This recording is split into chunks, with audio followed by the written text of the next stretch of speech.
Hello and welcome to my personal channel.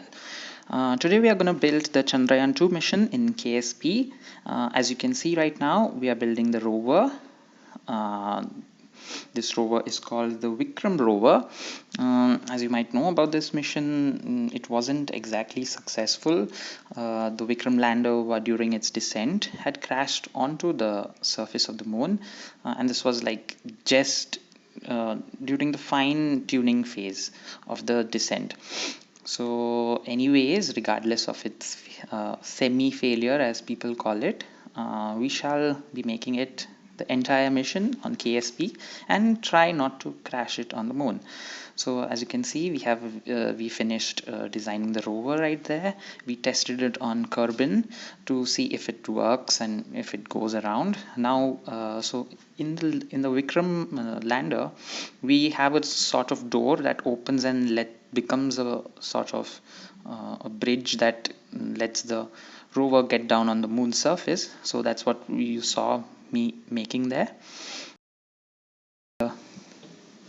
The Chandrayaan 2 mission is kind of complicated.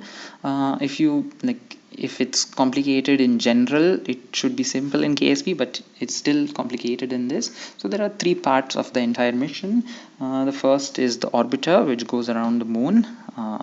In an orbit, it scans the surface and stuff. Then there's a lander, which is called the Vikram lander, named after Vikram Sarabhai. This lander lands on the moon in the south pole, and then we have the rover.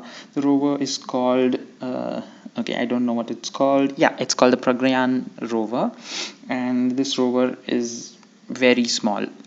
The main motive of this rover is to do rover things on the moon surface. So if you see, let's do a comparison. So the orbiter along with the Vikram lander weighs about 2400 kgs, which is really heavy. It's about, I think, 2 cars. Then you have the Vikram lander, which is 1500 kgs. The Vikram lander lands on the surface, and the rover, which is just 30 kgs. So you can imagine the amount of fuel that the Vikram lander had to carry to just get down on the surface to leave the moon, or I mean leave the rover on the surface.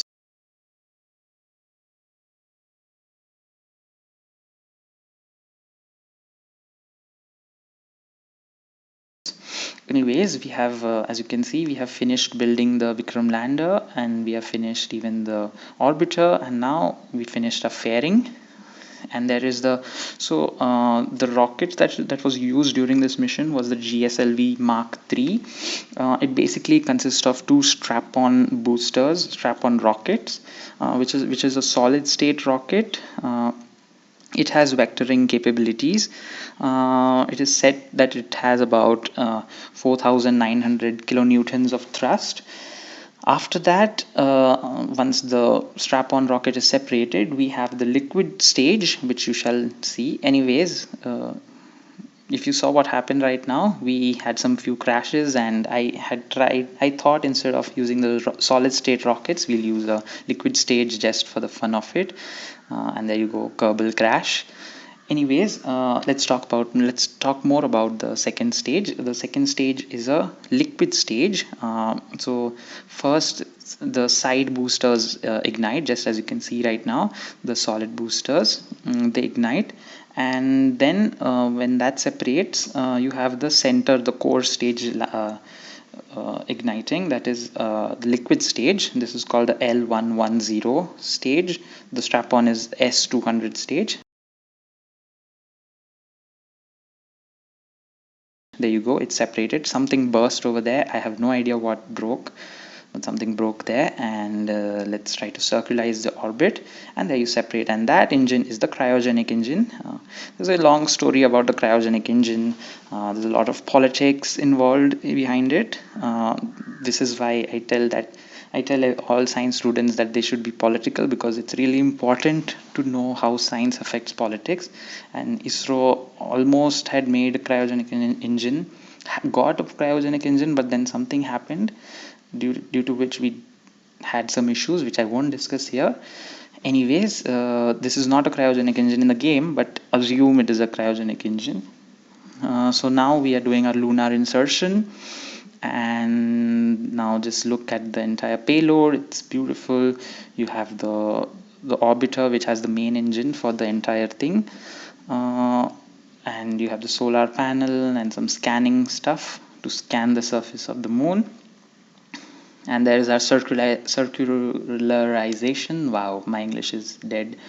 And here I am making it into a polar orbit, mainly because we have to, the mission Chandrayaan 2, it landed in the south pole of the moon, and we also have to do that.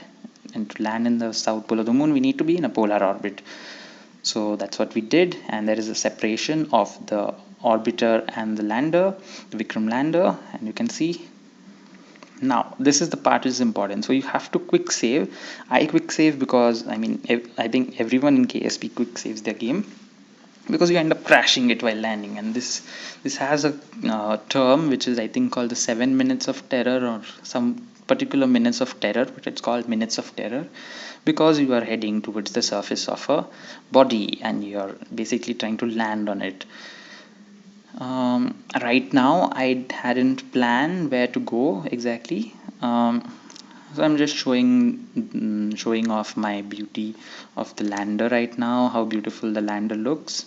It has 4 engines, of course, and there's the lander. It has a lot of gold, the communications antenna, and there's nothing much to talk about the lander itself. Like, it has some solar panels. The main motive of the lander was to drop the rover on the surface of the moon, which is here in this game called the Mun.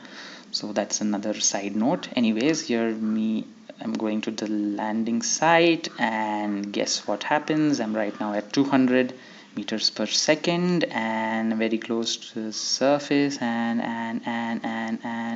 I crash like an idiot, even though I have so many hours of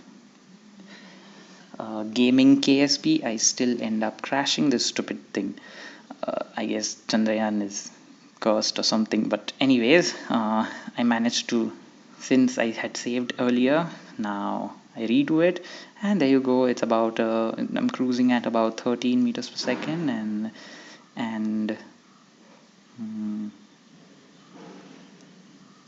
come on. Okay, landing process is a little slow, but I purposely kept it slow because it's a very emotional movement. This lander, it could have landed, but it crashed, and yeah, there we have it. We have landed on the south pole of the moon. Yeah, lots of emotions. Anyhow, now we have the important task of opening the thing, and there we have it. It's open. Now, this being a Kerbal Space Program and me being an idiot, I forgot that there is a small gap right there near the hinge and the slope, and that is gonna do something right now. There you go. I'm bringing the rover out and glitch and fly. Anyhow, the rover landed without anything damaging, so that's good. And if you see the rover, it's really interesting. There are a few things like the solar panel and a sun heat shield of sorts. Anyhow, that's it. Here's me showing off the Vikram lander. There's some RCS thrusters that have attached, and the rotated thing is a surface scanner. There are some science experiments and the solar panels and a communication satellite there. So that's it, and that's the Vikram lander there with its door open. I had to change the position of where it was because it was very slopey, and this is also slopey, but this was better off than the other one. So that's me opening the antenna. And next is the rover. The rover, I had some difficulties because it was on a slopey surface, so it kept slipping. One of the problems is that traction is also low on when there is load, it is load less G's, so we had less traction and kept sliding. Anyhow, thanks for watching, and see you guys next time.